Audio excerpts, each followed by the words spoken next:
Yeah, chuffed to bits with that. You know, we worked incredibly hard all week to give ourselves every opportunity winning, and we managed to back up our training performances and really take it to France. Incredibly proud of the boys' efforts, and we're very happy with that. I think obviously sending off with a huge bearing on the game. Yeah, like it didn't really change anything that we wanted to do. We were going to be, physical up front and try and exploit their blitz defence as a backline. So I didn't really change anything. We just stuck to our processes and thankfully they came off.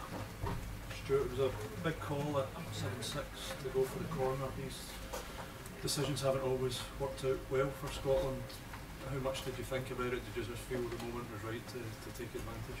Yeah, you get a feel for momentum in the game, and I felt at the time we were on top, and we discussed it as leaders of what we were going to do, and yeah, we back ourselves, and then we get the outcomes that we're looking for, and just after the red card as well, we thought about going to the corner, and the more we discussed it and got a feel for what the coach would like as well, we decided to take the 3 and get back down there just before half time. So we've got a good group of leaders that work incredibly closely together, so we trust our decision making.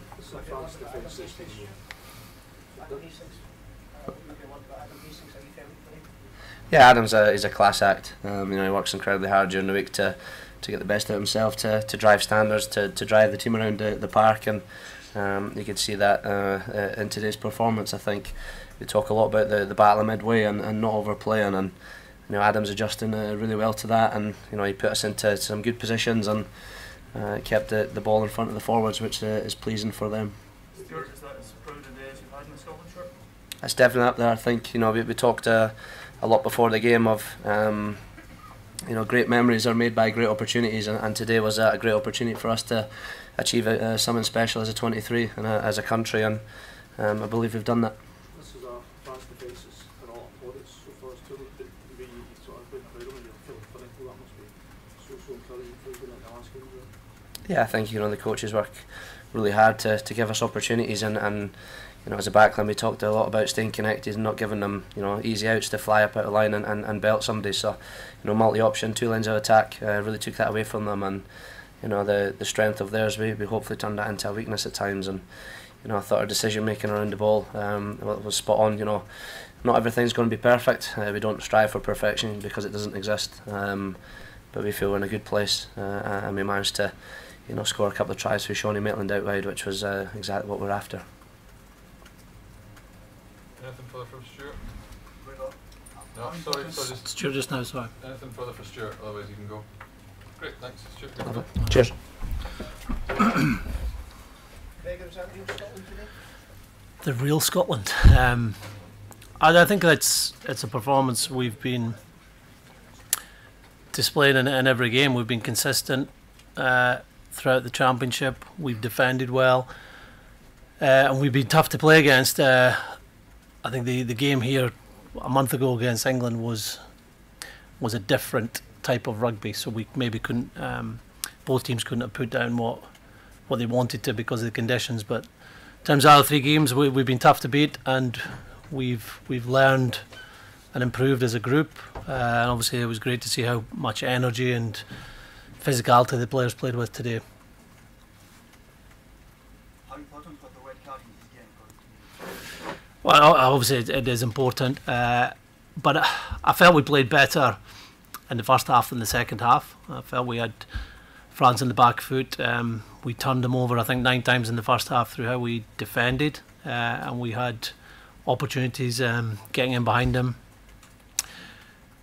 Sometimes a red card can really help you, but I felt France coped with the one-man down in terms of how they worked in the set piece, and also gave them a bit of a kickstart of having to play more rugby to try and win, and they're a very dangerous team when they're offloading, putting little chip kicks in, counter-attacking, so who knows. Obviously if you have one-man advantage it's better than having the same numbers in the field, but I felt we played really well when it was 15 against 15.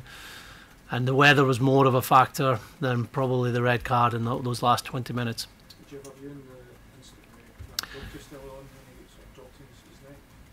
I couldn't hear what the referee was discussing. I think there would have been mitigating circumstances because he was so low to the ground. I obviously I can understand why it was a yellow, but yeah, I don't really have any further comments because I couldn't hear what they were discussing.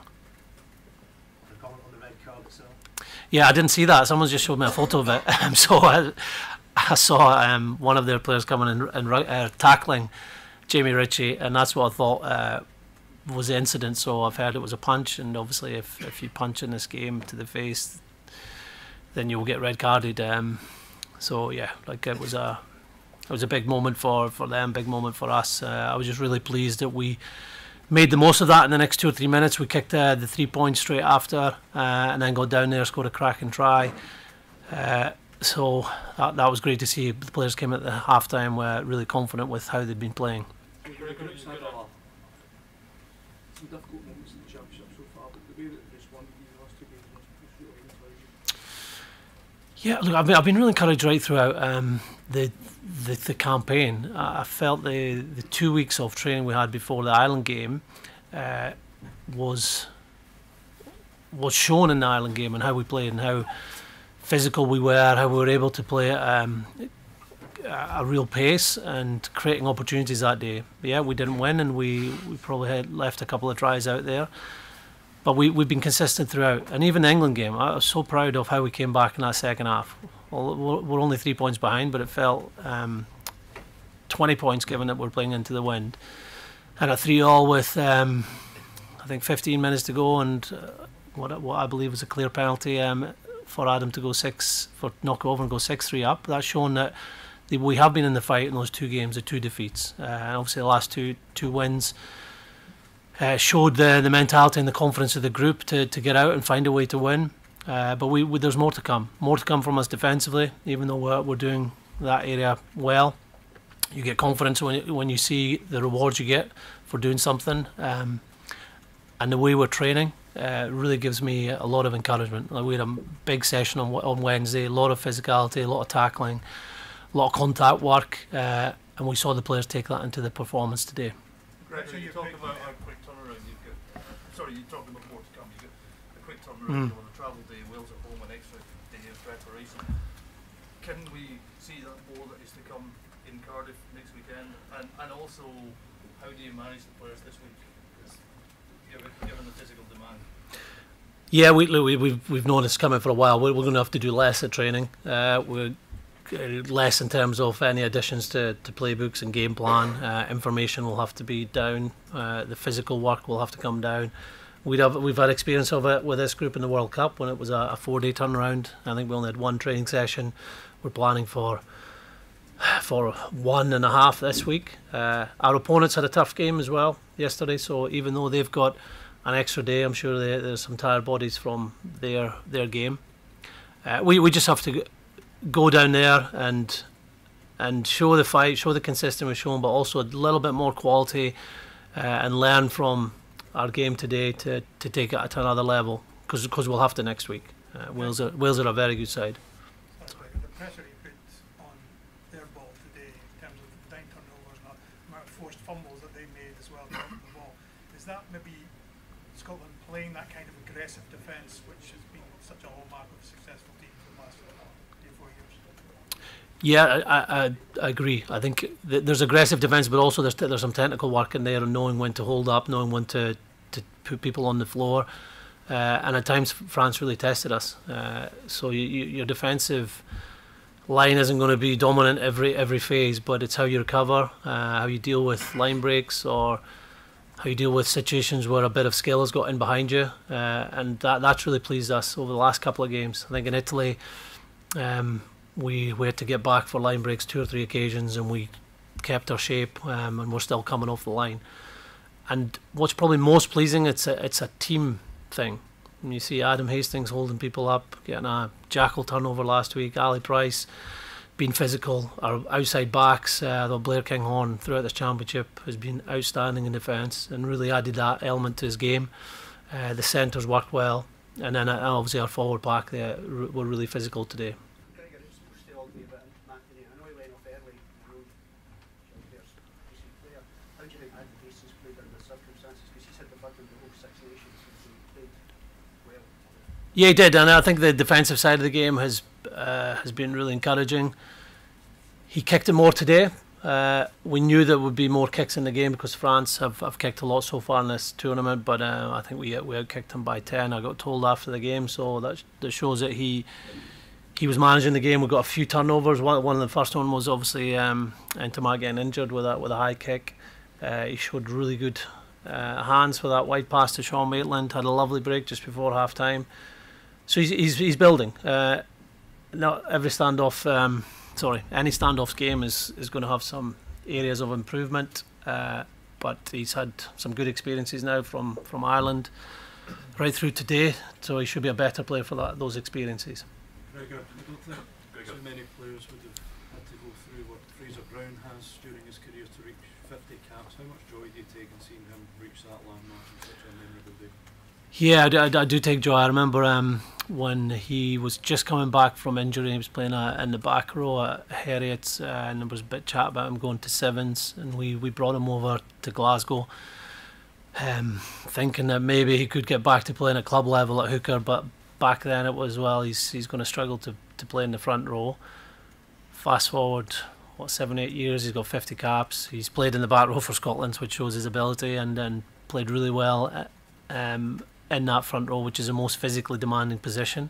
And the way he plays, he puts his body in the line, and he's a real role model for the other players. He's in a leadership group now. He's also excellent with his fellow hooker and competitor for the position, Stuart McInally. They bring the best out of each other, and we're lucky with those two that they can play 50 minutes, 30 minutes, and we can have a different type of player that comes off the bench because they're not the same player. But no, it's great for him. Great for Kyle Steyn also to get the reward of his first cap and make an impact in the game with a couple of really good kick chases and tackles. Just before I leave, I just want to mention something which I think it's really important to pass on Scottish Rugby's best wishes to Matthew J. Watkins's family. And Welsh Rugby in particular, they've helped us a huge amount with Doddy Weir, and I know next week's going to be a celebration again of Doddy, and Doddy will be down at the game. Earlier this week I was at a dinner, a tribute dinner for Tom Smith, where 800 people were there on the Wednesday night. The night before, 300 people turned up, and I just think it's such a great thing about our sport that people come together and remember the important things in life. So just wanted to pass that on. Thank you. Thank you.